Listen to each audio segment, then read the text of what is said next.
Hello friends, आज आमे बनेबा पंजाबी स्टाइल चिकेन मसाला ताहा पुणी घरे तैयारी होममेड मसला रे। एही रेसिपी रे स्वाद और फ्लेवर एते बढ़िया जे थरे बने की खाइले होटल स्टाइल चिकेन रो स्वाद मध्ये भूली जिवे। ए रेसिपी बनेबा बहुत ही सहज और घरे थिबा कम इंग्रेडिएंट्स रे ही आपण ए टेस्टी मसला रेसिपी घरे बनै परिबे। तो चलंतु देरी न करी आमे स्पेशल चिकेन मसाला ग्रेवी बनेबा स्टार्ट करबा। एही रेसिपी बनेबा पई मु एठी 1 केजी चिकेन नेची। एबे आमे कोन करबा चिकेन को मैरिनेट करबा।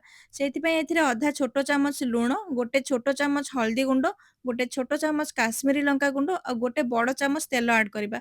एबे सब मसला को चिकेन सहित भल भाबे मिसै नबा, जेमति प्रत्येक चिकेन पीस रे मसला परफेक्टली कोट हे जिवो।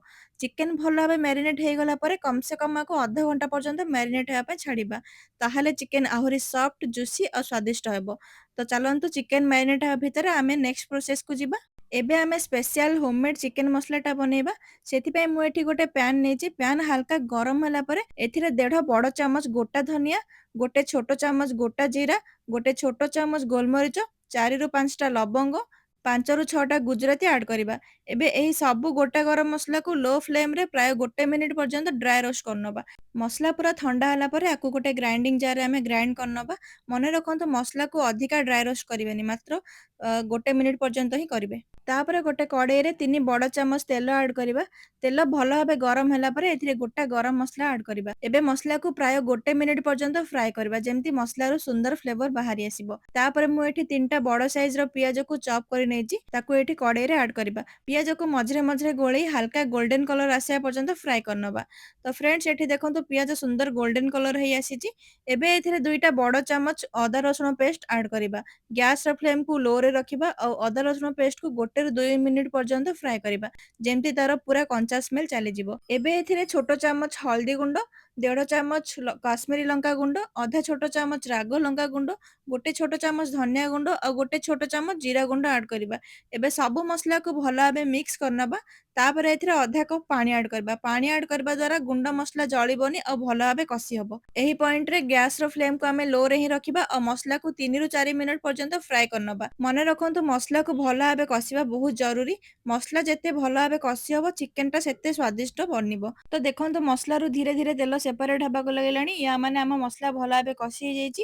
ଏବେ ଏଥିରେ ଟମାଟୋ ପ୍ୟୁରି ଆଡ୍ କରିବା। ମୁଁ ଏଠି 3ଟା ମିଡିୟମ୍ ସାଇଜ୍ ଟମାଟୋକୁ ଗ୍ରାଇଣ୍ଡିଂ କରି ପ୍ୟୁରି ବନେଇ ନେଇଥିଲି। ପ୍ୟୁରି ଆଡ୍ କଲା ପରେ ଆମେ ମସଲା ସହିତ ଭଲ ଭାବେ ମିକ୍ସ କରି ପୁଣି ତାକୁ 3 ରୁ 4 ମିନିଟ୍ ପର୍ଯ୍ୟନ୍ତ କଷି ନେବା। ମସଲାର ଟେକ୍ସଚର ଥିକ୍ ଆଉ ରିଚ୍ ହେଲା ପର୍ଯ୍ୟନ୍ତ ଆମେ ତାକୁ କଷୁଥିବା। ତ ଫ୍ରେଣ୍ଡସ୍, ଦେଖନ୍ତୁ ଏବେ ମସଲାର ଟେକ୍ସଚର ଏକଦମ ଥିକ୍ ଦେଖାଯାଉଛି। ତ ମସଲା ଏଠି ପରଫେକ୍ଟଲି କଷି ହେଇଗଲାଣି। ଏବେ ଆମେ ଆଗରୁ ମ୍ୟାରିନେଟ୍ କରି ରଖିଥିବା ଚିକେନକୁ ଆଡ୍ କରିବା ଆଉ ମସଲା ସହିତ ତାକୁ ଭଲ ଭାବେ ଗୋଳେଇ ନେବା, ଯେମିତି ପ୍ରତ୍ୟେକ ଚିକେନ ପିସ୍‌ରେ ମସଲାର ଫ୍ଲେଭର ଭଲ ଭାବେ ଲାଗିଯିବ।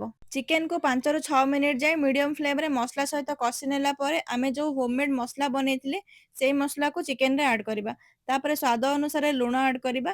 ଲୁଣ ପକେଇ ସାରିଲା ପରେ ଏବେ ସବୁ ଜିନିଷକୁ ଭଲ ଭାବରେ ପୁଣି ଥରେ ମିକ୍ସ କରିନେବା ଆଉ ତାକୁ ଟିକେ ଭଲ ଭାବେ କଷି ନେବା। ମିଶେଇ ସାରିଲା ପରେ ଏବେ ଲିଡ୍‌କୁ କଭର କରି 3 ରୁ 4 ମିନିଟ୍ ଯାଏ କଷିବା ପାଇଁ ଛାଡ଼ିଦେବା। ତ ଏବେ ଦେଖନ୍ତୁ 4 ମିନିଟ୍ ପରେ କଭରକୁ ହଟେଇବା।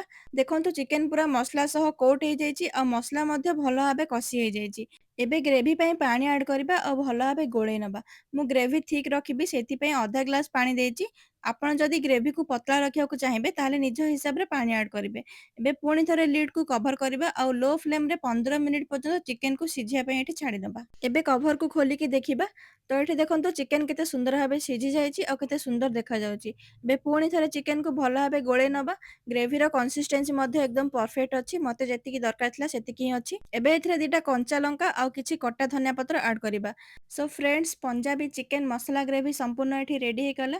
ଏହି ଚିକେନକୁ ଆପଣ ଗରମା ଗରମ ଭାତ, ରୁଟି, ପରଟା ସହିତ ଖାଇପାରିବେ। ସତ କହିବାକୁ ଗଲେ ଏହି ହୋମମେଡ୍ ମସଲାରେ ତିଆରି ଚିକେନର ସ୍ୱାଦ ଆଗରେ ରେଷ୍ଟୁରାଣ୍ଟ ଷ୍ଟାଇଲ ଚିକେନ ମଧ୍ୟ ଫେଲ୍। ତ ଫ୍ରେଣ୍ଡସ୍, ଆଶା କରୁଛି ଆଜିର ଏହି ଚିକେନ ରେସିପି ଆପଣମାନଙ୍କୁ ନିଶ୍ଚୟ ଭଲ ଲାଗିଥିବ ଆଉ ଘରେ ଆକୁ ଆପଣ ନିଶ୍ଚୟ ଟ୍ରାଏ କରିବେ। ଯଦି ଭିଡ଼ିଓଟି ପସନ୍ଦ ଆସିଥାଏ ତେବେ ଲାଇକ୍, କମେଣ୍ଟ ଆଉ ସେୟାର ନିଶ୍ଚିତ କରନ୍ତୁ ଆଉ ଚ୍ୟାନେଲରେ ନୂଆ ଥିଲେ ସବସ୍କ୍ରାଇବ୍ କରି ବେଲ୍ ଆଇକନକୁ ପ୍ରେସ୍ କରିଦିଅନ୍ତୁ। ତ ଆଜି ପାଇଁ ଏତିକି। ଦେଖା ହବ ପୁଣି ଗୋଟେ ନୂଆ ରେସିପି ସହ। ରହିଲି, ନମସ୍କାର।